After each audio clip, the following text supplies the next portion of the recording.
People always ask me, how'd you get into comedy? And I always say that, you know, I was in a small junior high and I went to this huge high school, and I'm sitting at lunch and all the popular kids are over there, and I keep like, oh, I want to be at that table. And so one day the head cheerleader came over and invited me to a party at her house, and a slumber party, and I was like so excited. So I'm like, wow, I made it. I don't know how I made it to the popular group, but I did. And so that afternoon I'm in the gym class, and I'm kind of around the back in the lockers getting changed, and a bunch of the cheerleaders walked in. They're talking about the party and what they're going to eat and what they're going to wear. And all of a sudden one girl said, well, guess who she invited? And they said, who? And they said, Connie. And well, who's Connie? And I heard so distinctly this one girl said, oh, Connie, I don't know her, but Sharon's in tons of her classes, and said she's so funny, she's going to have us laughing all night long.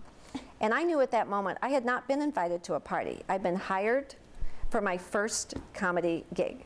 That was it. That was my first job. And I did. I practiced all week. I had them up all night. And from then on, I was just like invited to all the parties to be the comedian.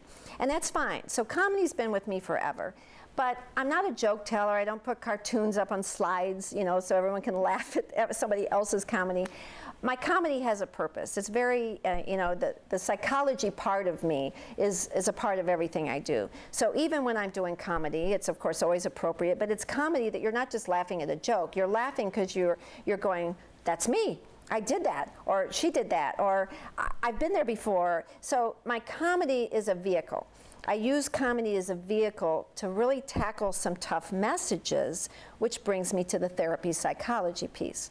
So comedy is throughout all of my presentations. It's interactive, it's fun, it's exciting, but it has a purpose. It's not comedy on its own. It's going to get people laughing, because if they laugh, they're going to be open to the tough stuff.